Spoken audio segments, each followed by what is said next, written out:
káàárọ̀ àkó ojúmọ́ aláyọ̀ ṣe dáadáa lábáyé ṣe dáadáa lẹ́wà àtúnkò ọ̀sẹ̀ tuntun eléyìí tá a tún wọ̀ yìí a kí yín pé ẹ káàbọ̀ sórí ètò òṣèlú níkànnì adẹ́rìn pòṣónú ìkànnì fẹ̀yìn 32 FM 94.9 tá a kalẹ̀ sí àjàkẹ́rẹ́ ilé àwọn àgbẹ̀ Cocoa House Dùgbẹ̀ nílùú Ìbàdàn òkè yín lórúkọ olóòtú mi lórúkọ alága àti gbogbo òṣìṣẹ́ nìkànnì là ń kí yín pé ẹ káàárọ̀ o Peter Ọlásùpọ̀ Captain P2 òun lórúkọ tèmi àkójọmọ́ gẹ́gẹ́ bí a ti ṣe ń fọn rere rẹ̀ láti ọ̀sẹ̀ tó lọ pé ọ̀kan gbòógì lára àwọn ọmọléègbìmọ̀ aṣojú ṣòfin kejì nílùú Àbújá òun náà ni àlejò wa ó jẹ́ láàárọ̀ tòní láti jábọ̀ òun bo ní iṣẹ́ ìríjú dé dúró àti àwọn ìbéèrè lọ́lọ́kan òjọ̀kan tẹ́yìn èèyàn ti ń tàrí sí wa. ẹ mọ̀ láǹfààní láti wò wá gẹ́gẹ́ bí ìṣe wa lórí ìkànnì ti Facebook àti YouTube 32FM 949 Ìbàdàn Facebook àti YouTube 32FM 949 Ìbàdàn. ní báyìí màá mọ̀ kí àlejò mi káàbọ̀ sórí ètò òṣèlú Honorable Olóyè Akin Àlàbí tí wọ́n ń ṣojú ẹkùn ìdìbò Ẹgbẹ́dá Ọ̀nàrà nílé ìgbìmọ̀ aṣojú ṣòfin kejì nílùú Àbújá ẹ káàárọ̀ àkójọmọ́. ẹ káàárọ̀ o. àkójọ méjì fẹ́ta. wọ́n jẹ́ kó pẹ̀lú. ẹ ṣe kú iṣẹ́ ìlú. àdúpẹ́ àwa nìyẹn o. bó o làbújá. ẹ̀yin náà kú iṣẹ́. ẹ ṣeun. Honorable Olóyè Akin Àlàbí tó ń ṣojú ẹkùn ìdìbò Ẹgbẹ́dá Ọ̀nàrà náà lẹ ti ń láǹfààní láti máa gbóhùn wọ̀nyí. ó dáa lẹ́yìn pọ̀pọ̀ ṣinṣin àti gbogbo bí ètò ìdìbò ṣe lọ níbi oṣù bíi mélòó kan sẹ́yìn yóò ti mọ́ lọ oṣù mẹ́jọ báyìí náà báyìí. lẹ́yìn ètò ìdìbò ń bò ní nǹkan dé dúró pàápàá ẹ jẹ́ nǹkan béèrè pé lẹ́yìn ètò ìdìbò ǹjẹ́ kọ̀ọ̀kan kan wà tẹ̀ ẹ̀ kọ́ bóyá lásìkò ètò ìdìbò tó kọjá lọ ọ̀hún. ìbéèrè yìí ó fẹ̀ gan-an ó fẹ̀ gan-an kò ń ṣe nǹkan téèyàn lè dáhùn láàrin ìṣẹ́jú kan gbogbo òbò tó bá ti wá gbogbo ọdún mẹ́rin kò gbọ́dọ̀ mọ́sẹ̀kọ́ gbogbo alámọ̀ pé mo dìbò ní 2015 bẹ́ẹ̀ni 2015 tí àwọlé ń gbà yẹn tọ́lọ́n sọ pé àsìkò tí tó pàtó rẹ̀ tí ó ní àwọn ẹ̀kọ́ tá a kọ́ ń gbà náà ó di 2019 Ọlọ́run sọ pé àsìkò ti tó. ẹ tún mẹ́kọ̀ọ́ ń lò. àwọn ẹ̀kọ́ kan tó wà tá a tún kọ́ tó jẹ́ pé tọ́lọ́run bá tún sọ pé a tún dìbò lọ́jọ́ iwájú tá a tún mọ̀ rí múlò. so ìbéèrè tó fẹ̀ ní tá a lè tí ì ṣe nǹkan tá a lè dáhùn lé àárín ìṣẹ́jú kan. ó dáa tábà wá wò pé lẹ́yìn ètò ìdìbò tí n tó gbé yín wọlé àwọn ètò ìdìbò míì ti wáyé lórílẹ̀‐èdè wa Nàìjíríà. ẹ wo ètò ìdìbò tó wáyé ní ìpínlẹ̀ Kogi ẹ wò ó mọ́ ti Bayelsa ojú wo lẹ́yìn fi worú ètò ìdìbò. ṣe rí i nígbà míì nǹkan tó jó Yorùbá tó gbogbo èèyàn ti sọra wọn di expert àbẹ́wò la ṣe sọ expert ní Yorùbá. akọ́ṣẹ́mọṣẹ́. ọ̀rọ̀ etí kẹta lè oríṣiríṣi ọ̀rọ̀ tó ń ṣẹlẹ̀ tí ó bá dé kan yóò lé kan. ẹlòmíì ò gbé fídíò nǹkan tó ti ṣẹlẹ̀ lọ́dún márùn-ún yóò sọ pé nǹkan tó ń ṣẹlẹ̀ lọ́wọ́ mi tí wọ́n ti ń dìbò nìyẹn. so mi ò sí ní Kogi mi ò sí ní Bayelsa mi lè sọ pé báyìí ṣùgbọ́n tó bá jẹ́ pé gbogbo nǹkan tí wọ́n sọ pé wọ́n ń pààyàn wọ́n ń túyàn ná tó bá jẹ́ pé òótọ́ ni o kò yẹ ká mọ rírò ní 2019 ní 2020 ní òṣèlú Nàìjíríà látìgbà tá a ti gbòmìnira 1960 ká tó ọmọ sọ pọ̀rọ̀ 2020 bí táyé ti ń lọ báyìí ayé ń go nuclear ayé ń ṣe electrical ayé ń ṣe àwọn nǹkan artificial intelligence ọ̀rọ̀ ká mọ gbébọn ní polling booth làwa ṣì ń sọ ó jẹ́ nǹkan tí kò bójúmọ́ rárá. àwọn èèyàn tún sọ̀rọ̀ nípa àdájọ́ ilé ẹjọ́ gíga jùlọ Ìyédèwà àti Hope Uzodinma. àwọn kan ti ṣẹlẹ̀ lónìí náà. àwọn mẹ́rin tó ń lọ lọ́wọ́ yìí. wọ́n ti ní kí Tambuwa mọ báṣẹ́ rẹ̀ lọ wọ́n dẹ̀ ti ní kí Ganduje náà mọ báṣẹ́ rẹ̀ lọ. mi ń ṣe agbẹjọ́rò mi ò dẹ́n ṣàdájọ́ àti ń béèrè fún transcript gbogbo. n tó ń ṣẹlẹ̀. ṣùgbọ́n èmi mọ̀ pé gbogbo àwọn tó wà nídìí Supreme Court tí wọ́n mọ òfin ju gbogbo wa lọ́tà jókòó yìí a lè jókòó síbí láti sọ pé nǹkan báyìí ló yẹ kó ṣẹlẹ̀ nǹkan báyìí kọ́ ló yẹ kó ṣẹlẹ̀ ṣùgbọ́n tó bá ti di pé kí wọ́n sọ̀rọ̀ òfin ṣẹ́yìn pé tó bá ti dọ̀rọ̀ kóòtù kò ń ṣe n tó ń kálukú bá lè prove ni ó ṣe kó ló ṣe kókó kò ń ṣe nǹkan tí gbogbo wa fi pé nǹkan tó yẹ kó ṣẹlẹ̀ ní àbí pé nǹkan táwa kan ríre nǹkan tí wọ́n bá lè prove ní ilé ẹjọ́ ni so ẹni tó bá prove ẹ̀ jù wọ́n dẹ̀ ti lọ appeal wọ́n ti lọ high court wọ́n ti lọ tribunal wọ́n ti lọ high court wọ́n ti lọ supreme ló ga jù ntí supreme bá ti tábàlà fẹ́ràn nàìjíríà ntí supreme bá ti sọ náà lágbọ̀ ní ìṣe lónìí ó lè mọ̀ pé yín APC nígbà tí wọ́n ṣe ti Zamfara tí APC win lọ rẹpẹtẹ tí ẹjọ́ dagbo tí kóòtù dá gbogbo ẹnu tí wọ́n sọ pé àti ẹ̀fẹ̀ rí ìbò APC kankan àfẹ́ rí wọn rárá pé torí pé nǹkan ṣẹlẹ̀ ní primaries wọn sókun kàn gbé gbogbo ẹ̀ fún PDP kò pé APC ń gbà náà inú APC ò dùn so ìgbà tó tún yá ní ìsìn tí wọ́n ti ṣe kan tó pé APC inú PDP ò dùn lónìí ní Sokoto inú APC ò ní dùn torí wọ́n ti ní kí Dambuwa báṣẹ rẹ̀ lọ ní Kano inú PDP ò lè dùn torí wọ́n ti ní kí Ganduje mọ báṣẹ rẹ̀ lọ so bí ó ṣe mọ yí lọ tí ó mọ yí bọ̀ ní òṣèlú náà mọ̀jà tanra wa jẹ kò sẹ́ni tó lè gbà lọ tán. kò sẹ́ni tó lè gbà lọ tán Honorable. fíìmì ti wà wọ́n ti ń ṣe bọ̀ láti ọdún mẹ́ta tá a ṣe wà lẹ́nu ẹ̀ ṣùgbọ́n ọ̀pọ̀lọpọ̀ nǹkan wà ìyàtọ̀ wà nípa fẹ́ ṣòfin ìkan wà tá a fẹ́ ṣe motion làwọn nǹkan téèyàn fẹ́ sáré ṣe kíákíá kí ara lè tu àwọn aráàlú díẹ̀ irú for example a ṣe tí oríṣiríṣi motion báwo la ṣe sọ Yorùbá. bàbá ó yà àwọn aráalé àwọn nǹkan kan wà náà tó yí àwọn aráalé àwọn àbá òfin. àbá òfin òun ló ń jábọ̀ òfin. àwọn àbá òfin tẹ̀ ti gbé kalẹ̀. ṣé irú níìsín ìkan wọ́n pè ní irú finance bill níìsín nígbà tá à ń jiyàn finance bill wọ́n jiyàn dé pé iléeṣẹ́ tó bá ti ní tí o bá ti pa tó 25 million lọ́dún kò ní san tax kankan agbógun adìbò ajá ṣe gbogbo ẹ̀ lórí ẹ̀ tó ti pé ọlọ́run fún wa ṣe tó pé nísìnyí tó yẹ pé ẹni tó bá ti ṣe ìwò tó yẹ pé òwò rẹ̀ ò wọ 25 million tó pa lọ́dún kan ò lè san company income tax iye mi pò ní san VAT o ṣùgbọ́n ò ní san company income tax iye jẹ́ pé fún àwọn òwò kéékèèké 30% tí wọ́n máa ń san tẹ́lẹ̀ ní ìsìn ẹ̀ nídìí àti san kankan fún ìjọba mọ́ irú owó yìí ó lè ṣẹ́kù ní òwò yín ẹ fi lè expand ẹ fi lè gbòṣẹ́ sí ẹ fi lè ṣe oríṣiríṣi ó wà lára àwọn nǹkan tá a jiyàn lé lóríṣiríṣi àwọn nǹkan tó jẹ́ pé torí ká tó bọ́ sí government àwọn nǹkan tí mo promise àwọn èèyàn ni pé àwọn nǹkan tí olówó ni mí àwọn nǹkan tí ó mọ̀ mú òwò gbòòrò láàrin ìlú torí pé tí òwò bá gbèrò òun làwọn èèyàn fi ríṣẹ́ àwọn èèyàn máa ń rò pé tí àwọn bá fẹ́ ríṣẹ́ ni pé kíjọba máa gba èèyàn síṣẹ́ nìkan ààrẹ ẹni ṣùgbọ́n òun nìkan kọ́ ṣùgbọ́n tí àwọn òwò kéékèèké àti small scale and medium scale businesses tí wọ́n máa ń thrive tí wọ́n máa ń gbòòrò òun ni wọ́n fi lè máa gba àwọn èèyàn síṣẹ́ so gbogbo àwọn àbá gbogbo àwọn òfin àwọn nǹkan tí wọ́n ń ṣe ó dálé lórí àwọn èèyàn rẹpẹtẹ de àwọn nǹkan tí mo dẹ̀ tún gbógun tì ní lórí floor house ni ká máa create oríṣiríṣi agency tàbá ti ń create ojú. àwọn lájọ. ẹ mọ̀ pé ó ti pọ̀ jù àwọn agency iṣẹ́ kan agency bíi mẹ́ta ó wà lórí ẹ̀. àjiyàn nǹkan míì wọ́n ní pọ́n fẹ́ dá agency lórí pé àwọn tí ó mọ ṣòfin ọ̀rọ̀ bíi ìbọn nǹkan kan mo ní kí ni iṣẹ́ ọlọ́pàá.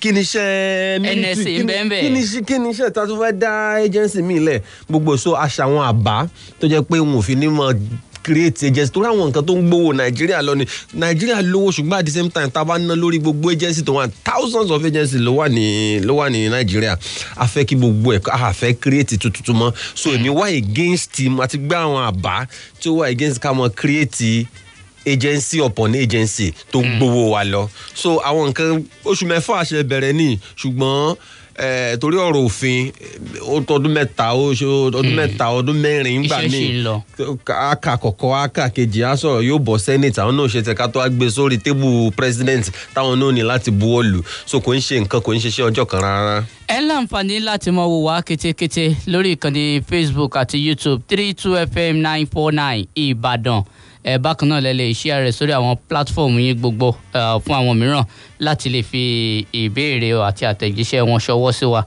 Honorable Akin Alabi tó ń ṣojú ẹkùn ìdìbò Ẹgbẹ́dá ọ̀nà àrà nílé ìgbìmọ̀ aṣojú ṣòfin kejì nílùú Àbújá àwọn náà ní àlejò wa láàárọ̀ tòní níkànnì 32FM 94.9. nígbà tí màá mọ tari ìbéèrè ilé ìpadà sọ́dọ̀ Honorable Akin Alabi lórí ọ̀rọ̀ Àmọ̀tẹ́kùn ara àwọn nítorí jẹmọ́ ètò ààbò àwọn ará ẹkùn ìdìbò yín ó ṣe kókó. Àwọn gómìnà mẹ́fẹ̀ẹ̀fà nílẹ̀ Yorùbá wọ́n gbé ètò ààbò àjọ Àmọ̀tẹ́kùn kalẹ̀ ṣùgbọ́n ìjọba àpapọ̀ pẹ̀lú bí Malami ṣe ṣàlàyé wípé ọ̀rọ̀ wọn ò bófin mu o àwọn sẹ́nétọ̀ kan sì bọ́ ọ̀ta láti ilẹ̀ Yorùbá wọn ní àwọn ò tiẹ̀ mọ̀ ń pa rẹ̀. Honorable bò ní kí lè ro tiyín nípa Àmọ̀tẹ́kùn jẹ́yìn náà mọ̀ ń pẹ́. ẹni tó ń bí bínú nínú ọ̀rọ̀ àtẹ̀mọ́kùn ni pé wọ́n ti sọ gbogbo ẹ̀ lóṣèlú wọ́n ti politicize ẹ̀. tẹ́ bá gbọ́ ẹni tó wà ní òṣèlú eléyìí ẹ ti mọ nǹkan tó fẹ́ sọ ń pa Àmọ̀tẹ́kùn. tẹ́ bá ráwọn tó wà lẹ́gbẹ̀ẹ́ òṣèlú ti bí ẹ ti mọ nǹkan tó fẹ́ sọ ń pa Àmọ̀tẹ́kùn. ṣùgbọ́n kí gangan ni Àmọ̀tẹ́kùn ṣé bí torí security gbogbo wa ni ẹ ṣe jẹ́ gbogbo wa pẹnu pọ̀ ká mọ nǹkan tá fẹ́ ṣe. Gbogbo nǹkan kọ́ ló ṣèlú ẹlòmíì tó support Àmọ̀tẹ́kùn torí ọ̀rọ̀ òṣèlú tiẹ̀ ó bá mu ẹlòmíì tó wá against ẹ̀ torí ọ̀rọ̀ òṣèlú tiẹ̀ ó bá mu kò tiẹ̀ sẹ́ni tó fẹ́ sọ ọ̀rọ̀ ìlọsíwájú tábàlà fẹ́ ṣe Àmọ̀tẹ́kùn a fẹ́ ṣe Àmọ̀tẹ́kùn náà ni ṣùgbọ́n tí ìjọba náà bá sọ pé táwọn náà bá gbé tiwọn dé pé kò bá òfin mu ẹ já lọ àwọn tí ó bá wa túmọ̀ ẹ̀ ní tòfin tàbá dẹ̀ débẹ̀ tí wọ́n bá sọ pé a lè ṣe ká mọ́ bá lọ tí wọ́n bá sọ pé a lè ṣe náà nìyẹn ṣùgbọ́n bá tiẹ̀ ṣe wọ́n á sọ gbogbo ẹ̀dòṣèlú ó jẹ́ nǹkan tó ń rún mi nú pátápátá. ibo lẹ́yìn tò sí lórí ọ̀rọ̀ Àmọ̀tẹ́kùn. ètí mo tò sí ó simple security ò lè pọ̀ jù kò sí iye tẹ́ ẹ ná lórí security kò sówó tẹ́ ẹ ná lórí security àbí wàhálà tẹ́ ṣe lórí security tó já sófo ó dáa bá a ṣe gbé jáde ṣùgbọ́n tí àwọn tó bá wa túmọ̀ ẹ̀ bá sọ pé kò ṣeé ṣe bó wà pé kò ṣeé ṣe náà nìyẹn. àwọn ọmọ yẹn tí aláàtẹ̀ ti sọ̀rọ̀ wọ́n ní ẹ fi gundigun bẹ́ẹ̀ bá ní Àmọ̀tẹ́kùn ó dúró ipò ààrẹ ò ní bọ́ sílẹ̀ Yorùbá. Àmọ̀tẹ́kùn kan ní ó determine bóyá ipò ààrẹ ó bọ́ sílẹ̀ Yorùbá ta ló sọ yẹ a wà ní 2020 a ṣe bẹ̀rẹ̀ 2020 January ẹnìkan sọ pé Àmọ̀tẹ́kùn ni ó di. ṣe mọ̀ pé apá abẹ ni wọ́n ti ń sọ ẹ tí ó dépò ààrẹ. nìkan ni gbogbo wa ti bẹ̀rẹ̀ sí ṣòṣèlú ọ̀rọ̀ ẹ̀rí ẹ máa bá ń bẹ̀ ọ̀rọ̀ Àmọ̀tẹ́kùn ní jáde tá a bá ń sọ̀rọ̀ presidency 2023. ẹ̀yin náà fara mọ́ Àmọ̀tẹ́kùn yìí Honorable. àní mo sọ pé anything tó bá jẹ́ pé yóò fi tù wá lára mo fara mọ́ ṣùgbọ́n tí òfin bá sọ táwọn tó bá wá tú bá sọ pé àníṣe ó lòdì sí òfin lóòótọ́ mi ò lè fọwọ́ mú nǹkan tó lòdì sí òfin. Honorable Akin Alabi àádé ojú ọjà náà bàbá padà dé lórí ọ̀rọ̀ tó ní í ṣe pẹ̀lú ààrẹ ọlọ́dún mẹ́fà gómìnà ọlọ́dún mẹ́fà sáà kan ṣoṣo ilé ìgbìmọ̀ aṣojú-ṣòfin kejì l'Àbújá àwọn tá a dànù pé kò sọ̀rọ̀ ń bẹ̀ ibo lẹ́yìn tòsí lọ́jọ́ náà lọ́hùn-ún ẹ já dókè lọ́nà àǹkàdàbọ̀ ẹ kú kalẹ̀. ẹ káàbọ̀ padà sórí ètò òṣèlú ìkànnì 32 FM 94.9 ilẹ̀ ńláǹfààní àti mọ́ gbọ́ ẹ bẹ́ẹ̀ lẹ́sìn ńláǹfààní àti mọ́ gbọ́ wa lórí ìkànnì Facebook àti YouTube 32 FM 949 Ìbàdàn. Honorable Akin Alabi tó ń ṣojú ẹkùn òdìbò Ẹgbẹ́dá Ọ̀nàrà nílé ìgbìmọ̀ aṣojú-ṣòfin kejì l'Àbújá àwọn náà ní àlejò wa lóòrọ̀ tòní kó tó di pé àròjù ọjà lẹ́ẹ̀kan mo béèrè pé sáà ọlọ́dún mẹ́fà kò jẹ́ sáà kan ṣoṣo ọlọ́dún mẹ́fà wọ́n gbé wálé ìgbìmọ̀ aṣojú-ṣòfin kejì l'Àbújá wọ́n ní ọ̀pọ̀ ẹ̀yin aṣòfin lè sọ pé ẹ fẹ́ ń bolẹ̀ yín tò sí kí ni tẹ́ ẹ rí sí. àgbà ń padànù ni. àgbà ń padànù ni. ẹ fẹ́. àfẹ́ rárá. kò wúlò fáwọn aráàlú. kí ló fẹ́ kó tiẹ̀ mọ̀jẹ̀ pọ̀ gbọ́n táwọn nǹkan tó fẹ́ dọ́gbọ́n ṣe pé wọ́n tó fi extend tó wà nílẹ̀ ni. ọ̀dọ́ ẹ̀ tó sọ pé kò ń ṣe pé tó bá tiẹ̀ pass pé kò ń ṣe pé láti sìn ọ́ ṣùgbọ́n àti ẹ̀ lè trust anybody láyé ìsìn kó má jẹ́ pé bóyá pé náà fẹ́ torí ẹ̀. pé bóyá ààrẹ Muhammadu Buhari ó fẹ́ lọ́dún mẹ́fà sí. ṣùgbọ́n mi ò rò bẹ́ẹ̀ ṣùgbọ́n kí láǹfààní ẹ̀ kò sáfàní torí ẹ̀ náà sọ pé fún ààrẹ àti fáwọn gómìnà ṣùgbọ́n fáwọn àwa aṣòfin ó ń kàn yín bọ̀ náà ni kó mọ lọ. bí bóyá kẹ́lẹ́ buwọ́lù. ṣùgbọ́n mi ò kí láǹfààní ó ní àwọn èèyàn kì í ṣe ìjọba ní ẹ̀ẹ̀kejì tí wọ́n bá ti débẹ̀ torí wọ́n mọ̀ ọ́ ro ẹ̀ tí wọ́n fẹ́ falẹ̀. mo ní so at least wọ́n ti ẹ̀ kọ́kọ́ ṣe lálákọ̀ọ́kọ́ tó bá ṣe ẹ̀ mẹ́fà kí wá ní kí ló fẹ́ mú ọ ṣiṣẹ́ gan tí ò sí pé temptation kò sí pé nǹkan tó wù ọ pé tó fi padà ẹ̀ẹ̀kan tó ṣe náà ni iye ó sọ pé ó tún sọ pé ọdún mẹ́rin ò tó kí èèyàn fi ṣiṣẹ́ tí ó ṣe tó bá yẹ tún ní mẹ́fà ò tó kó di mẹ́jọ. rí ẹni tó bá máa ṣiṣẹ́ yóò ṣiṣẹ́ ẹ̀ ti rí láti lẹ̀ ọdún mẹ́rin lẹ̀ kò nídìí kó ọdún mẹ́fà rárá mú wa lára àwọn tó tá ń pa ajíyàn rẹpẹtẹ ńjọ́ náà mi ò lè gbàgbé ṣùgbọ́n mo tá ń pa gidigidi náà. ẹ fẹ́ náà mi fẹ́ ẹ ṣe rò pé bá a ṣe ń dìbò ìgbà tẹ́ ẹ bá ṣe sáà kejì honorable ìgbà tí ààrẹ ò bá ṣe sáà kejì ni àbí gómìnà kó bá ṣe sáà kejì ẹ rí i pé owó tá à ń ná lórí ètò ìdìbò ó ń pọ̀. ṣé rí ta bá mọ̀ pé a fẹ́ ṣe democracy ká mọ̀ pé a fẹ́ ṣe democracy wọ̀n ìyẹn kọ́ ló mú ọlẹ̀ bó tẹ́ bá wòye tí wọ́n ná ní election America náà tí candidate ná àti tíjọba ná ó lé pọ̀ àbí any country tó ń ṣe democracy àfi tá a bá mọ̀ pé a fẹ́ ṣe bí àwọn Saudi tó jẹ́ pé lọ́balọ́ba wọn ní ṣùgbọ́n tá a bá ti mọ̀ pé a fẹ́ ṣèjọba tiwantiwa tá a bá fẹ́ fi àwọn èèyàn sípò tá a bá fẹ́ ṣe ìbò tí tó free and fair tó credible ó wọ̀n a ní láti ṣe ni. honorable democracy wọn èló lẹ́yìn fi dìbò tẹ́ fi wọlé. kò ṣe ká. ẹ nà tó lò àwọn míì àwọn ní 500 million lèèyàn ná ẹlòmíà ní 1 billion. àmì ò fi ṣírò sí tá a bá fi ṣírò sí yẹn lè ronú. ọ̀nà òde bọ́ọ̀tà lè bá yín ṣe o.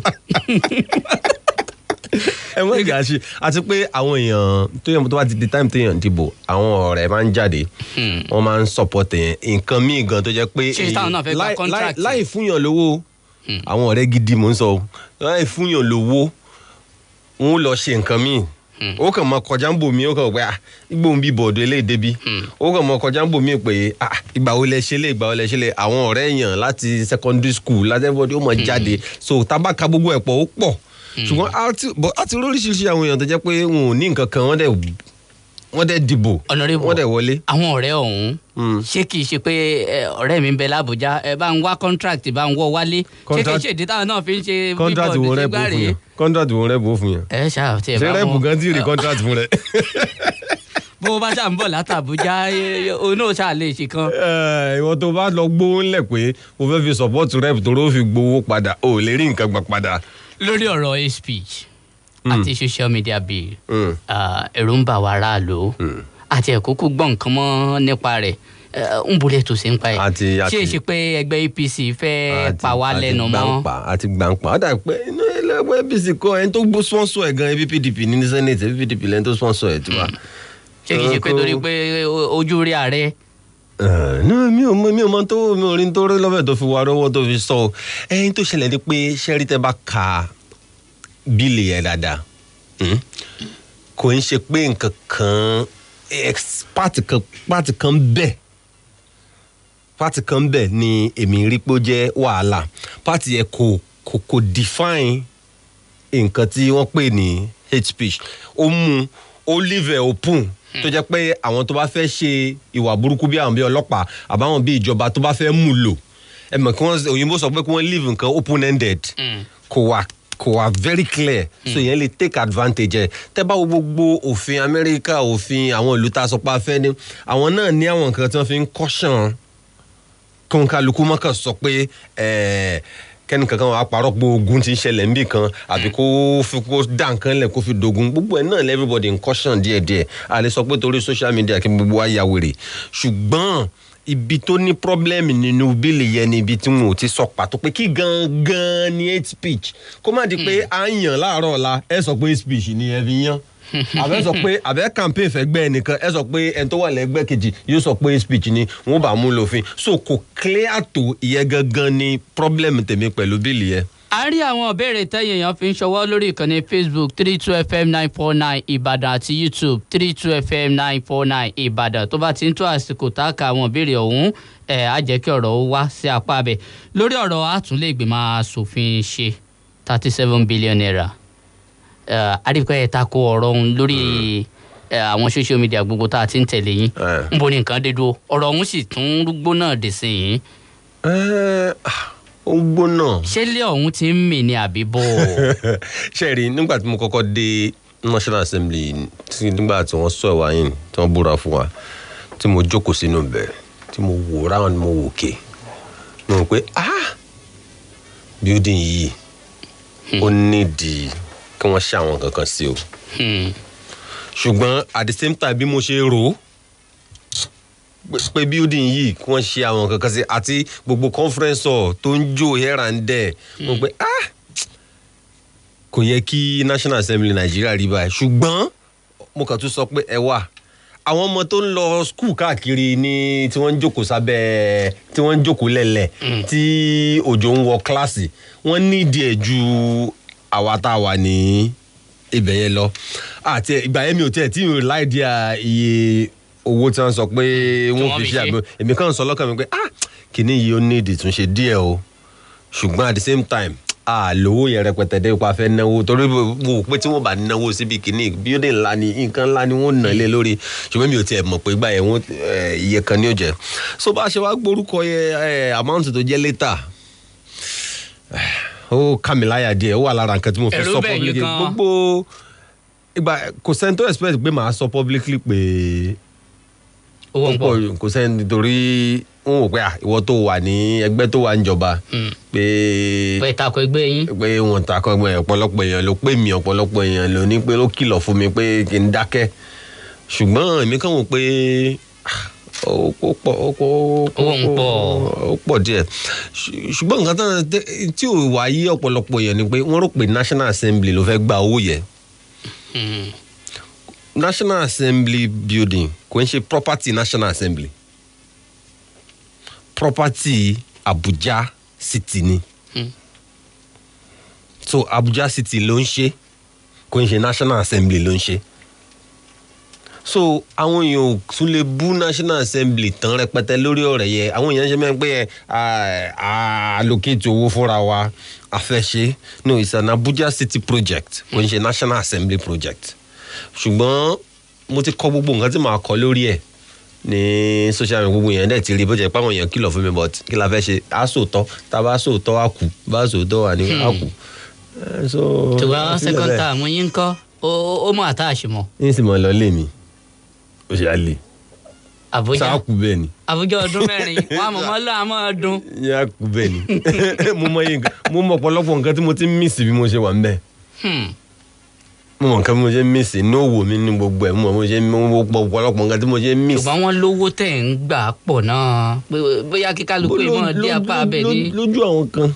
wọn ló pọ̀. lójú àwọn kan. ọ̀rọ̀ ìbò ìlú lówó nǹkan. lójú àwọn kan ọ̀nà méjì ni ọ̀rọ̀ owó mo ti sọ mo kàn án náà mo kọ sí blọọgì mi mo kọ social media èmi mọ̀ pé mi máa ń sọ nǹkan ta ni èmi ẹ bẹ̀rù ọ̀nà méjì ló pín sí salary owó oṣù salary jẹ́ bí 400,000. 400,000 naira. so ìgbà kan wà tí wọ́n sọ pé owó tí a mọ̀ lò bóyá a fẹ́ lò fún oversight a fẹ́ travel a fẹ́ maintain office a fẹ́ ṣe gbogbo ẹ̀ ṣé kí ìjọba mọ̀ bá wa ṣe àbí kí wọ́n fún wa lówó ẹ̀ so wọ́n rò pé ó pé ìjọba kí wọ́n fún wa lówó ẹ̀ torí tí ìjọba máa ní kí wọ́n bá wa ṣe contractor kan tún fowó tiẹ̀ lé yóò tún ṣe báyìí yóò tún ṣe báyìí wọ́n ní pé gbogbo owó tẹ̀ fi máa run office ẹ̀ ń ra paper ni ẹ̀ ń ṣe bill ni ẹ̀ ń travel ni oversight function gbogbo ẹ̀ jẹ́ 8.5. 8.5 léyìí tó túmọ̀ sí pé gbogbo owó ìgan ò tí ì ju bí 9 million naira lọ lóṣù ṣé lóṣooṣù ni 9.5 yóò mọ wọlé. 400,000 salary yóò wọlé lóṣooṣù wọ́n wà allocate fún ọ́fíìsì ẹnìkan owó tẹ́ fi máa run ọ́fíìsì yín ẹ̀ ń ra pépà ní owó ààrẹ náà ni a fẹ́ lọ ìkan à ń lọ Imo ǹjọ́ wo committee mi ń lọ Imo fún oversight ààrẹ náà ni so 8.5. lèyìn náà ó tún mọ wọlé mo rò pé ẹ̀yin aráalé ẹ̀ ń dé bí ọ̀nàrẹ́bù ṣe ń ṣàlàyé rẹ̀ lọ́kọ̀ọ̀kan ìjèèjì. mo kẹ́ tó bá mọ̀ tó bá lè lọ íńtánẹ́ẹ̀tì kó lọ blọ́ọ̀gì mi akinalami.com mo ti kọ gbogbo ẹ̀ bẹ́ẹ̀ mo ti break ẹ̀ down bẹ́ẹ̀ gbogbo ẹ̀ lásọ̀ kò sí nǹkan tá à ń fi pamọ́ mẹ́. ilé ìgbìmọ̀ asòfin lọ́lọ́ tẹ́ wà náà rẹ̀ yìí àti kejì àti tàgbà wọ́n ní bí rọba stamp lè ṣe ààrẹ ni pàápàá jùlọ àwọn ọ̀rọ̀ tí ààrẹ ilé ìgbìmọ̀ asòfin àgbà Ahmed Lawan sọ pé ohunkóhun tá ààrẹ bá ti gbé wájú àwọn dandan ni káwọn fóun tẹ̀lú same page làwọn jọ ń ṣiṣẹ́ nígbà tí abẹnugan ilé ìgbìmọ̀ aṣojú ṣòfin kejì l'Àbújá náà ó tún sọ̀rọ̀ ọ̀nàrẹ́bù Fẹ́mi Gbàjàbíàmílà àwọn náà tún ní kò sí ní tó burú nù kí ilé ìgbìmọ̀ aṣòfin jẹ́ rọba stamp àwọn òsáà ní mọ́ báwọn aláṣẹ jà. kò sọ pé kò sí ní tó burú kó jẹ́ rọba stamp. wọ́n ló fẹ́ better to be rọba stamp ju kó jẹ́ wípé àwọn ọmọ báwọn aláṣẹ jà ń gbogbo wa lọ. ṣé èmi ò mọ ẹni tó gbé ẹ̀díà pé a gbọ́dọ̀ jà látakò ara wa mi mọ tó ti gba ìdí ayẹ wa kò ṣeré ń bẹ kájọ ṣiṣẹ́ pọ̀ lèrè wa èyí ò ní pé ká mọ́ dìbéètì nǹkan tó bá wá ṣe bọ́rọ̀ tẹ̀ní elongation ni aṣọ ẹ̀ àmọ́ bí ó ti wá àwọn bóyá bẹ́ẹ̀ ló ti wá tó bá jẹ́ bẹ́ẹ̀ ló ti wá náà ṣe bá ti yí dànù nǹkan wà tá yí dànù ṣùgbọ́n nǹkan wà tó jẹ́ pé ó pé wa kájọ ṣiṣẹ́ pọ̀ ẹ wọ̀rọ̀ budget látijọ́ ta ti ń ṣe budget Nàìjíríà budget cycle ti dàrú a ti dá padà sí January to December nísìn Nàìjíríà ò lè ní plan fọdún kankan ẹ̀rọ máa ń kí budget máa jáde ní July kí lẹ fẹ́ ṣe July to December. Ìbàdàn ẹ ti ń láǹfààní láti mọ̀ wò wá àwọn ìbéèrè tó ń wọlé a sì ń bọ̀ wá ká o lápàbí tí adébáyé nísìn Honorable Akin Alabi ẹ ti díje lábẹ́ ẹgbẹ́ òṣèlú PDP rí bẹ́ẹ̀ni wọlé bẹ́ẹ̀ni APC náà lẹ́túnwọ̀ yìí tẹ̀tí wá wọlé ẹ ṣe wọlé mbẹ ṣe kò mọ dàbí ìgbà tó jẹ́ pé ẹ da ẹgbẹ́ òṣèlú PDP lápá bẹ̀ wọn. àwọn ti dídà bẹ̀. ṣé àwọn méjèèjì tẹ bá gbé àti APC àti PDP sẹ́gbẹ̀ẹ́ ara wọn kí bẹ́ẹ̀ ní ìyàtọ̀. ìyàtọ̀ wà àwọn tó wà mẹ́ èèyàn náà ló mẹ́kì òṣèlú tá a bá sọ ní ọ̀dọ̀ tiwa báwo la ṣe sọ báyìí ní. torí àwọn kan ní kálẹ̀ sì dùn PDP ni pé àsìkò iná lẹ̀ bá wọlé torí PDP ti gbà pínlẹ̀ Ọ̀yọ́. Ọlọ́run ló mọ̀ kání àwọn ní tó ṣẹlẹ̀ náà la mọ̀ ṣé rí akàn gbogbo ẹ̀ bó ṣe ń lọ náà nígbà yẹn pé ó dàbí pé látìgbà tí mo ti kọ́kọ́ wá sínú òṣèlú progressive ni mo láti bó ṣe ń dàgbà gan bí ká máa gbọ́ àwọn Awólọ́wọ̀ létà Bọ́lá Ìgè Abraham Adésànyà àwọn tí mo máa ń fọkàn tẹ̀lé nìyẹn ṣùgbọ́n nígbà tí a decide láti wá contest mo ti ṣòwò fún mi ọdún mélòó kan tí mo kó kè àsìkò tí tó mo kọ́ fẹ́ ṣòwò mi kó débì kan kí n tó padà wá sí kí n tó wá sínú òṣèlú torí òṣèlú ó máa ń ba ayé ọ̀pọ̀lọpọ̀ jẹ́ mo pé kí àpò mi kọ́kọ́ dúró ná kí n tó kẹtó tẹ́lẹ̀ sí. so mo rò pé bọ́lá lè lọ láti ń test kiri mo kọ́kọ́ lọ wo ohun tí wọ́n ṣe ń ṣe lákọ̀ọ́dù mo lọ mítì wọn bí ẹ̀mélòó kan a lọ PDP a lọ ṣùgbọ́n bákan àṣà tètè rọ náà wọ ACN gbà yẹn. ẹ wá òpin tá a bá rò bẹ̀ ká bá a bá rí kankan tẹ̀ kọ́fì kan dira wọn. gbàtí gbogbo ẹ̀ lẹ́ẹ̀ lọ bó ṣe láì pẹ́ àwa tí ojú everybody wá já 2015 àwọn ṣe é lọ kànlẹ̀kùn APC jáde pé mo ti dé o èmi ọmọ yín ti dé o so progressive ní wá ibẹ̀ náà lájò kò sí. ìgbà tẹ́ ẹ lẹ́ẹ̀dẹ́ ọ̀hún ṣé kìí ṣe pé gbọ́n rí i pé jọ̀bọ̀jọ̀bọ̀ ń bẹ lápò tiyín náà làwọn náà fi òkèrè káàbọ̀ ọmọ ọ̀dọ̀ rere. ọ̀pọ̀lọpọ̀ àwọn èèyàn tí nǹkan ń bẹ lápò wọn tí ò rí nǹkan mú nínú ìṣèlú kò rí bẹ́ẹ̀ ọ̀pọ̀lọpọ̀ èèyàn dẹ́wà tí ò ní nǹkan kan lápò tó dẹ̀ rí nǹkan mú owó òòràn kínní. nípínlẹ̀ Ọ̀yọ́. ní bá náwó 2015 yẹn àṣewọlé. nípínlẹ̀ Ọ̀yọ́ ẹgbẹ́ òṣèlú APC fìdí rẹmi pẹ̀lú gbogbo àwàǹpò agbára ń bẹ gómìnà àná Abíọ́lá Ajímọ̀bí náà ń bẹ ń bẹ síbẹ̀síbẹ̀ ẹgbẹ́ òṣèlú PDP sáwọn ń káfà ojú wo lẹ fi wọ ẹgbẹ́ yín nísìnyí lọ́dún 2023 ṣe rò pé ìpínlẹ̀ Ọ̀yọ́ ó sì bá APC lọ. ẹgbẹ́ wa dà á ní. kí ló ṣokùnfà ìṣubú ẹgbẹ́ yín. a ní rẹ́pù mẹ́sàn-án. sẹ́nẹ́tọ̀ méjì kì í ṣe nǹkan kékeré. House of Assembly. ibi tá a ti jù nìyẹn mo á ní rẹ́pù mẹ́sàn-án. sẹ́nẹ́tọ̀ méjì kò ń ṣe nǹkan kékeré ẹgbẹ́ tó bá ní rẹ́pù mẹ́sàn-án àti sẹ́nẹ́tọ̀ méjì nípínlẹ̀ kan èyí nǹkan kékeré kò ń ṣe ẹgbẹ́ tó kù. so tọ́ aráàlú àtọ́lọ́run bá sọ pé ó ti tó kí PDP gbà kò sẹ́ni tó lè jiyàn. kí lè rò pé ó fa ìṣubú ẹgbẹ́ yìí. ṣebí àwa náà gbà lọ́wọ́ APC ni àwa náà gbà lọ́wọ́ APC aṣọ́dún mẹ́jọ. ẹgbà lọ́wọ́ PDP ẹ̀ṣọ́dún mẹ́jọ. àgbà lọ́wọ́ PDP aṣọ́dún mẹ́jọ tí ò sẹ́ni tó ṣe rẹ̀ rè. Ọlọ́run sọ pé ó ti yí káwọn náà nìyẹn yóò yí káwọn náà padà. ṣé káwọn náà ṣọdún mẹ́jọ báyìí. èmi ò mọ tọ́lọ́run bá ti sọ pé yóò ṣe àlejì yẹn ẹja mọ bá bọ. Honorable ibi ẹ bá dé yìí bẹ́ẹ̀ bá lọ fún sáà kejì ṣírẹ́ẹ̀pù náà lẹ́tùn mú àbí sẹ́nẹ́tọ̀ àbí gómìnà. a bẹ̀rẹ̀ ní June July August September October November December January oṣù méje. tí nurse ambition wọn ẹ̀yin olókoòwò wọn ní iwájú lẹ máa ń wò pé ẹ kọ wo fújọ pé ibi mò ń bọ̀ gangan rí. ẹja mú mi sílẹ̀ ẹja mú mi sílẹ̀. ìṣàkóso gómìnà ìpínlẹ̀ Ọ̀yọ́ Abíọ́lá Ajímọ̀bí pé ó ti wo oṣù mẹ́jọ báyìí pẹ̀lú àwọn àṣeyọrí wọn Mákindé. gómìnà Mákindé ọlọ́dún mẹ́jọ ti tàkọ́kọ́ lásán sọ ti gómìnà lọ́lọ́ báyìí onímọ̀ ẹ̀rọ Ṣèyí Mákindé oṣù mẹ́jọ ti pé báyìí náà pẹ̀lú àwọn àṣeyọrí wọn kí ni tẹ́yìn lè sọ ṣé rí pẹ̀lú ìjọba ìpínlẹ̀ Ọ̀yọ́. ṣé rí nǹkan kan wà tí mi ò láìkí pa òṣèlú Nàìjíríà àwa aráàlú àtètè mọ́ fẹ́ wá nǹkan quick pé kí ló ṣe wọ́n ní 100 days 100 ọdún ní lọ́fíìsì kí ló ṣe torí pressure quick báyìí ó máa ń jẹ́ káwọn gọ́vnà ṣe àwọn nǹkan tó yẹ kí wọ́n plan long term yóò jẹ́ káwọn náà sáré mọ́ ṣe àwọn nǹkan kéékèèké sáré kunlé ń bí sáré pàṣẹ títì ń bí rather kí wọ́n plan for long term èmi ò like ẹ̀ èmi máa ń fẹ́ kẹ́ ẹ fún ìjọba tó bá wà ń bẹ̀ láyé ẹ fún ní àsìkò ẹ fún bí ọdún mélòó kan ẹ tí ì rí àṣìṣe wọn kọ̀ọ̀kan báyìí kẹ́ ẹ tó lè sọ bóyá wọ́n gbìyànjú sórí kápá wa náà la bọ́ bẹ̀ ìtààmú sọ fáwọn èèyàn ni pé ẹ ní sùúrù oṣù mẹ́jọ sí ni ẹ mọ́ tí ẹ sì ní sùúrù náà a ṣe ń bá a bọ̀ lọ́wọ́ so èmi believe pé ó ti tètè jó ti early jù láti sọ pé ẹnì kò ṣe dáadáa bẹ́ẹ̀ ni kò ṣe dáadáa so mo rọ àwọn èèyàn pé ká fún wọn ní àyè ká fún gọ́vnà Mákindé láyè kí wọ́n ṣiṣẹ́ torí ẹni tó bá fẹ́ràn torí tí wọ́n bá ṣe dáadáa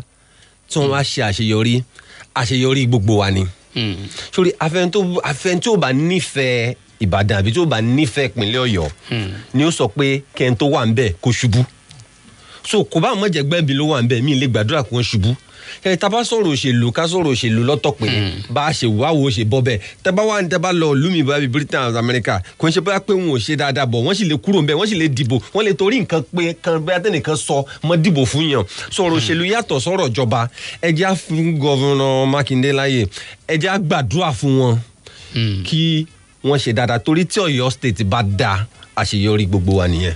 ìjọba ìpínlẹ̀ Ọ̀yọ́ pàṣẹ dáṣẹ́ dúró lẹ́kùn ìdìbò yín kan ilé ẹ̀kọ́ kan community primary school Ayépé níjọba àbílẹ̀ Ẹgbẹ́dá àti Methodist primary school Gàngànsì níjọba àbílẹ̀ Ọ̀nà Àrà kí ni tó ṣẹlẹ̀ wọ́n ní sẹ́nétọ̀. mo wà l'Àbújá nígbà tí mo kàn ń gbọ́ fìrìfìrì mi ti gbọ́ full story wọ́n dà pé sẹ́nétọ̀ wa mo mọ̀ pé wọ́n fẹ́ ṣe orí ọ̀pọ̀lọpọ̀ class.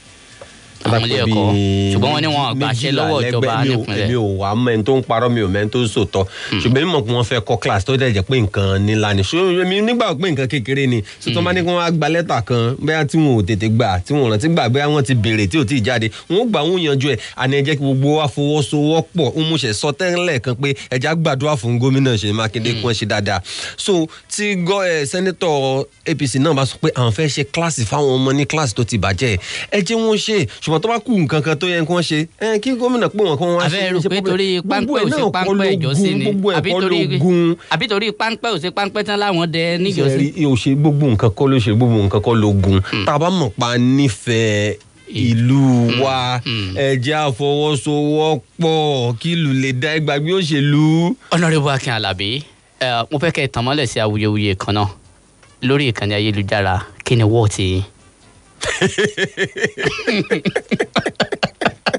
ìbéèrè ọ̀hún ò bó ṣèlú lọ kí ni wọ́ọ̀tì yín lọ́lọ́ báyìí Honorable nǹkan kẹsẹ̀ ràgó èyí ò ṣiṣẹ́ o. èmi mọ̀ pé ó ti nǹkan tí máa wọ̀ tó ti lọlẹ̀ látìgbà tí mo ti wọlé. Honorable owó oṣù mọ̀ dúró $75 million ní alẹ́ wọ́ọ̀tì Honorable. ká tó bọ́ bẹ́ẹ̀ àbí. kẹ́ tó bọ́ bẹ́ẹ̀ nísìnyí yóò ti jákulẹ̀. Honorable ẹ̀ sọ̀tọ̀. yóò ti jákulẹ̀ ní ìsìn tá a ti wọlé. tòun àráyè ṣiṣẹ́ dáadáa. omi ń bẹ lámùwà ní parọ́ ṣùgbọ́n àráyè ṣiṣẹ́ kún dáadáa bó ṣe á ṣiṣẹ́ so bá a ṣe wà ń jọba àwọn àfẹ́ tiwa díẹ̀ kò jẹ́ owó òun tó nǹkan mọ́. ṣe pé lóòótọ́ àti lódodo ntí ọkọ̀ ọbẹ̀ tẹ́lẹ̀ kẹ́ ẹ̀ tó dóṣèlú ẹ̀wọ́ ti owó yìí $75 million. èmi ò mọ bí wọ́n ti rí o. ẹ jẹ́ ká àwọn ìbéèrè lọ́lọ́kan òjọ̀kan tó ń bẹ ní ojú òpó ayélujára alápá bíi Peter Akínyẹmí you are welcome àfi àṣẹ wí náà nù ọ ṣùgbọ́n ó kọ́ ẹ bá ń ṣe àtúnṣe o kì í ṣe Mr P2 o P2 ni o P àti 2 òun náà ni Captain P2 Ṣèyí Akóredé Mukadam ọlọ́ṣẹ́ ẹ bá wa kí Honorable Akin Alabi látọ̀nà àrà ẹ jọ̀ọ́ kí ni wọ́n ní fún àwọn èèyàn abẹ àti pé kí ni èrò wọn lórí Àmọ̀tẹ́kùn. Owólabí Àfọlábí Adigun ọmọ Sọdẹ wọn ní wẹdọ Captain Pinto from Akinyele Ilewure Ladipo Phillips Olúwalé kudos to you Honourable Akin Alabi láti Bódìjà Ramoni Samsudeen Irewumi Ajia Onara Pantolo Lanṣile Yusuf àwọn náà kí Honourable Alhaji Imam Abdul-Jalil Alubarika Areshegun Ramoni Samsudeen wọ́n ní kí n bá wọn bí olórúkọ àwọn pé ǹjẹ́ ẹ faramọ́ operation Àmọ̀tẹ́kùn pé àwọn fẹ́ gbọ́ bẹ́ẹ̀ ni àbí bẹ́ẹ̀ kọ́ pé kẹ́ ẹ gbàgbé ọ̀rọ̀ ilé ẹjọ́ bẹ́ẹ̀ ni àbí bẹ́ẹ̀ kọ́. Báwo ni n ṣe gbàgbé ọ̀rọ̀ ilé ẹjọ́ kẹ́nìkan wá bá mi pé nǹkan ilẹ̀gà kẹwàá ni mo faramọ́ àbí mi ò faramọ́ ẹ̀dà pé mi lẹ́yìn aṣòfin.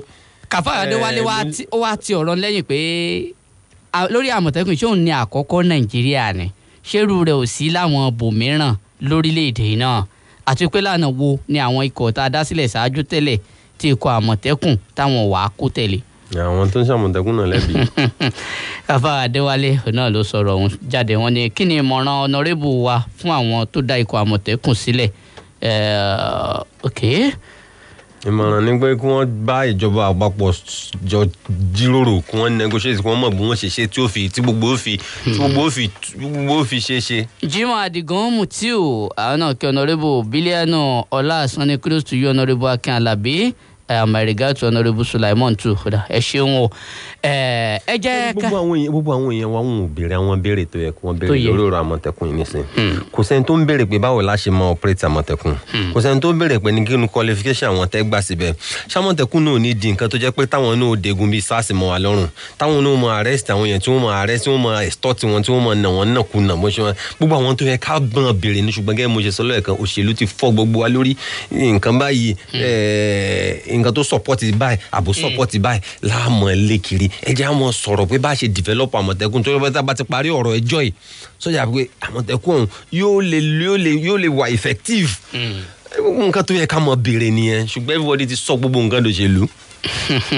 ẹ jẹ́ àdójú ọjà báyìí tá a bá padà dé ká ṣe ojú òpó fáwọn aráalé láti béèrè kan àbomi ẹ̀kú kalẹ̀ keep it up ìyẹn fún Honourable wọ́n ní most distinguished senator Wálé bí wọ́n ṣe kọ okọ̀ wọn náà ẹ jẹ́ àṣì ojú òpó 070550949 tàbí 080970949 èèyàn fún àwọn ará orílẹ̀-èdè wa Nàìjíríà àwọn ọmọ Nàìjíríà lókè òkun +23490622949 méjì ìtàkọ́kọ́ tá a pè ní tọmọ orílẹ̀-èdè Nàìjíríà tó ń bẹ Nàìjíríà kẹta ó ní ti àwọn tó bá pè láti òkè òkun ẹ mọ̀jẹ̀ àṣìgbé fúnra wọn +23490622949 ilẹ̀ òkèrè lábẹ́lé 070550949 àbí 080970949. hello. Hello, ẹ káàárọ̀ o. Ẹ káàárọ̀ Adélọ́dún àti ìsìn látòkè àdó. Ìbéèrè yín ṣókí. Nǹkan tá a fi lọ́wọ́ náà níbo nìkan jọ kán bá a tẹ̀mọ́lẹ̀ sí ọ̀rọ̀ oníṣòwò ṣe sùn yẹn torí nǹkan tá a gbé sí ọ̀sẹ̀ gọ́ọ̀mẹ̀ntì gbé jáde ní pé àwọn kan bá sùn jẹ ní ilé àbíbẹ̀ yẹn. tó àwọn ẹ̀sọ́ ti tó tẹ́lẹ̀ kan ló lẹ̀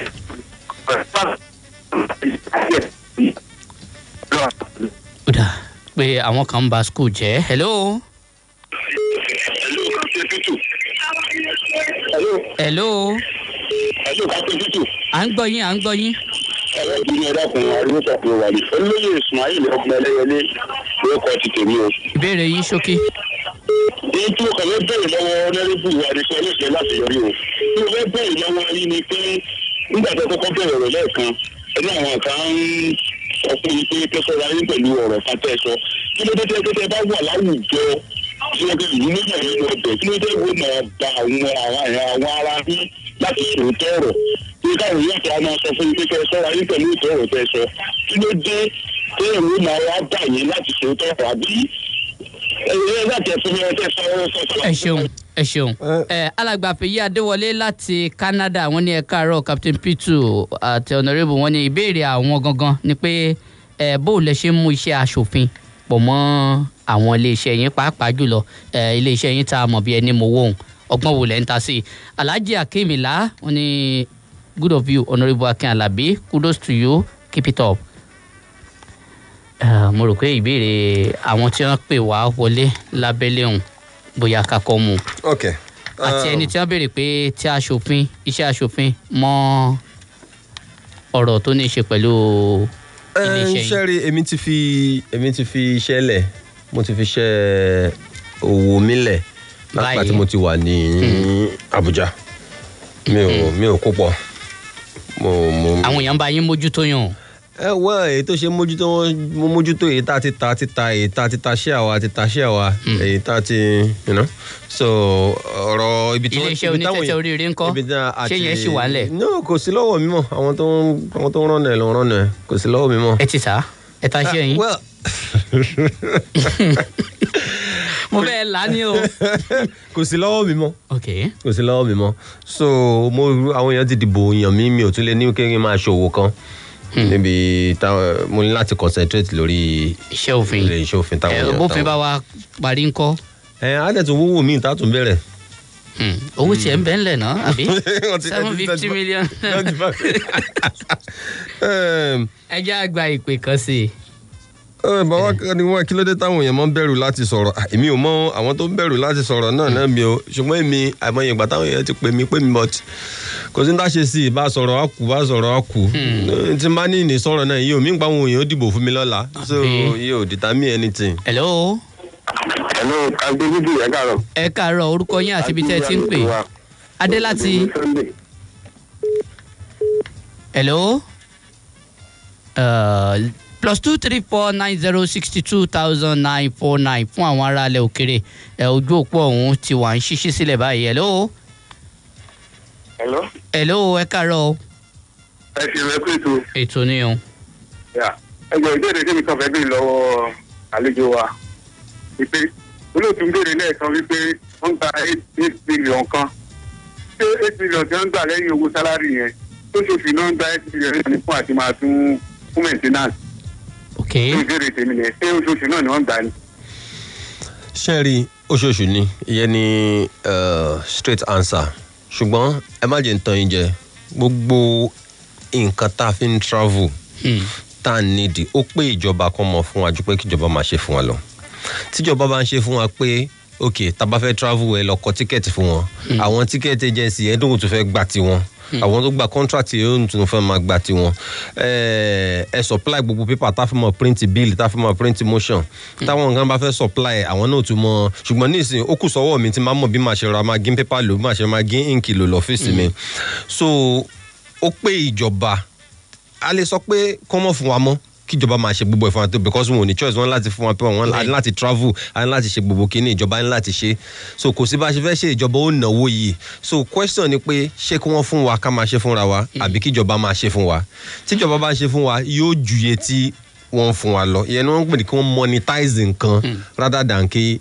wọ́n máa báyàn ṣe. constituency project ńkọ́ àti constituency allowance hello ẹ já gbà pé. ẹ̀yin ẹ káàárọ̀ ẹ pé tó. ẹ káàárọ̀ sà. àǹbálẹ̀ yìí ṣe pé wọ́n ti apex north carolina ní amẹ́ríkà mi náà mú kí ọ̀gá wa tí wọ́n wà lórí ìjókòó mbẹ̀ yẹn. mo kẹ́yìn náà. fún iṣẹ́ takuntakun tẹ̀ ń ṣe ọlọ́run dẹ̀ mọ́ bá yín yẹn jù ẹ̀. àmọ́ ìbéèrè mi ni wípé nígbà tí Fáṣọlá tí wọ́n gbé bọ́jẹ́ẹ̀tì Ìbàdàn kó lọ sí ọ̀dọ̀ yín ní ọjọ́ sílẹ̀ yẹn ṣíṣe lẹ́yìn aṣòfin gbé owó yẹn high láti bí wọ́n wà sí bí ó dé kí ni ẹ̀yin aṣòfin Yorùbá ń wò mẹ́ ìgbà náà ṣe ìpójú ọ̀nà ewu wa lónìí. àti débẹ̀ ń gbà náà. ẹ̀kejì nípa ti Àmọ̀tẹ́kùn ọ̀nà owó náà gbà tí kìíní yóò fi di ohun àmọ̀tẹ́ yóò tó wọ́n yóò bófin mu ẹ̀yin aṣòfin lẹ́sìn wà ń bẹ̀ yìí ẹ̀yin lẹ́sìn ń ṣojú wa kó lẹ́sìn jó bófin mu tí ó fi wúlò fún mi. ẹ ṣeun. Lagos Ìbàdàn tẹ́ ẹ sọ yẹ ayé 8 assembly ni wọ́n gé ń gbà yẹ kò ń ṣe assembly lè so budget 2019 yẹn dẹ̀ ti di àfisẹ́yìn kò sí nǹkan tá a fẹ́ ṣe sórí ẹ̀ mọ́ ká mọ́ lọ síwájú ló kù báyìí. Àmọ̀tẹ́kùn tó bá dé ọ̀rọ̀ tó jẹ́ pé a ní láti debate lórí floor ní á debate ẹ̀ á support ẹ̀ ṣùgbọ́n ẹ jẹ́ á fi àwọn àwọn tó mọ̀ nípa law ẹ jẹ́ á fi wọ́n lẹ̀ láti determine nǹkan tó tọ́ àti nǹkan tí ò yẹ ṣùgbọ́n why tí wọ́n ń jiyàn lé ẹ jẹ́ ká máa fi effort wa àti concentration wa lé kí ni structure Àmọ̀tẹ́kùn kí ni qualification wọn tí wọ́n gbà, kí ni training tí wọ́n ní, kí ni expert training, kí ni intelligence tí wọ́n ní láti lè curb crime. So these are the things tá gbọ́dọ̀ máa dábàá sọ táwọn Àmọ̀tẹ́kùn fi dúró ńlẹ̀, so that by the time tá bá yanjú ọ̀rọ̀ yẹn Àmọ̀tẹ́kùn gan ti dúró, kó mọ́ dípá kan gbà wọn kan tó jẹ́ pé bóyá àwọn tọ́ọ̀gì kan bì kan tó jẹ́ pé àwọn náà ń wáṣẹ́, wọ́n wá kó uniform Àmọ̀tẹ́kùn sí wọn lọ́rùn, wọ́n mọ̀ fi jalè àbí wọ́n fi mọ̀ harass innocent citizens. So ẹ jẹ́ ká concentrate lè bá Àmọ̀tẹ́kùn ṣe strong tí ó wà very professional. Ìyẹn ni pé mo fẹ́ ká effort wa fún ẹ sọ̀rọ̀ constituency allowance lẹ kò sí tó ń jẹ́ bẹ́ẹ̀ irọ́ ni, kò sí tó ń jẹ́ constituency allowance. Into a constituency project tẹ́ ń pè ní constituency project ni pé ní ẹ̀ẹ̀kan lọ́dún wọ́n máa allocate owó fún gbogbo fún wọn ní kẹ́ mú project wá tí ẹ fẹ́ gbé sí ọ̀dọ̀ yín. Fún Ọ̀yọ́ State House of Rep members 76 million worth of project lẹ́lẹ́ sọ. So tẹ́ bá sọ pé ẹ fẹ́ kọ́ class tó worth 76 million ẹ wá submit ẹ Ministry of tó wà nídìí kó máa kọ́ class yóò wá ṣe. Tó bá jẹ́ pé fertilizer lẹ fẹ́ pín Ministry of Agriculture ni ó wá ṣe, tí yín ni lákàn ti fíìlì fọ́ọ̀mù pé kíláàsì báyìí kànga báyìí àbí electrification báyìí ni mo fẹ́ fi constituency project mi ṣe ẹ̀ẹ̀kan lọ́dún project to worth 76 million naira. Ìfọwọ́n tá a bá yọ kò lè worth 76 million ìfọwọ́n tá a bá yọ tax contract tó gbà then ó depend lórí budget gbà míì 40% budget ni wọ́n fund ẹlòmíì budget òye tí wọ́n bá sọ pé wọ́n budget 100 million fún nǹkan kan ó lè jẹ́ pé depending iye owó tí ìjọba bá rí lọ́dún yẹn irú budget 2019 nísìnyí most of the budget bí 40% ni wọ́n fund. So tí wọ́n bá ní 40% ni wọ́n fund ní project 78 million ìyẹn mi ń pè bóyá bí 20 something million ní project yẹn. So bóyá class bóyá bí 5 ló ń tì lè kọ́ àbí bóyá bí 5 ló lè kọ́. So ó kàn gbé kan lọ sí World Dubai ó gbé kan lọ World Dubai. So àwọn yẹn ni ó wàá ṣe kò ń ṣe pé wọn kò wo constituency project ilé ọlọ́wọ́ wọn kò léyàn lọ́wọ́. nígbà tí ó bá kàn yín àwọn iṣẹ́ wo lẹ́yìn fẹ́ mú wá sẹ́kùn ìdìbò yín báwọn. àti kọ́ lọ rẹpẹtẹ àti afẹ́ ṣètò fáwọn àgbẹ̀ pọ̀ lọ́dọ̀ wa gan. àwọn fertilizer àtàwọn seedling àwọn nǹkan kan tí wọ́n máa ní ìdìbò ó wà lára nǹkan tá a kọ́ síbẹ̀. then ọ̀rọ̀ transformer ó jẹ́ nǹkan tó jẹ́ pé ó jẹ́ àwọn èèyàn lógún gan. àti kọ́ transformer ṣùgbọ́n mélòó nínú 20 million 30 million káwágbá transformer bíi 15 nínú adúrú gbogbo bíi ta campaign day. So a ní láti mọ mú lápò ara wa láti mọ fi kún. kí ni káwọn ará ẹkùn ìdìbò yín mọ retí báyìí. òun náà là ń sọ̀kalẹ̀ yìí gbogbo owó tá à ń gbà a tún mú lápò ara wa à ń fi kún tóra dìbò kò sí ní tó kẹ́ni tó dìbò fún wọn torí gbà táwa náà lọ à ń fẹnu yẹra wo à ń sọ pé ẹ ṣe báyìí ẹ dìbò fún wa ní ìsìn tá a ti débẹ̀ à ní choice but gẹ́gẹ́ mo ṣe sọ pé ẹ já fún gọ́vùnà Mákindé láyè ẹ fún àwa náà ní time àti lóṣù 6 7 8 àbí nǹkan ẹ mọ̀ wọ̀rí ní èmi ti dá gbogbo ẹkùn ìdìbò Ẹgbẹ́dá ọ̀dàrà lójú pé gbogbo àdéhùn tá a dá gbogbo promise tá a make gbogbo ẹ̀ láàmúṣẹ àti jù bẹ́ẹ̀ lọ lágbára Ọlọ́run. mo lérò pé bàbá pè yín ní ọjọ́ mi ẹ jẹ́ wa. ó sọ. ọpẹ́ pàtàkì lọ́wọ́ ẹ̀yà aráàlú tẹ láǹfààní àti gbọ́ wa Honorable Akin Alabi tó ń ṣojú ẹkùn ìdìbò Ẹgbẹ́dá ọ̀nà àrà nílé ìgbìmọ̀ aṣojú ṣòfin kejì l'Àbújá àwọn lẹ́tí láǹfààní àti mọ̀ gbóhùn wọn látàárọ̀ ẹ ṣeun gan ó tà pè yín tẹ̀ sì jẹ́ wa. bákan náà la kí àwọn tó ń kọ̀wọ́rìn pẹ̀lú wọn látọwọ́ Honorable Usman Ibrahim Otra tó jẹ́ senior legislative aide àwọn sì ní chief of staff sí Honorable Akin Alabi àti àwọn èèyàn yòókù náà tí wọ́n jọ kọ́wọ́rìn àwọn ayàwòrán wọn àdúpẹ́ ṣé o tẹ̀ jẹ́ wa. Gbẹ́mi Fálọ́nà ló ń gbé sókè gbé sàlẹ̀ tẹ̀ fi láǹfààní láti mọ jẹ̀gbá ládùn wa Emmanuel ọ̀nà ní yà wá láwòrán yìí látàárọ̀ àti gbogbo àwọn èèyàn yòókù náà tá a jọ ṣe Paul Aláṣírí òǹbẹ̀ǹbì tó ń jẹ́ kẹ́ mọ láǹfààní àti mọ bó ṣe ń lọ òjẹ́ ibi tí a ó rí mọ lówùúrọ̀ tòní.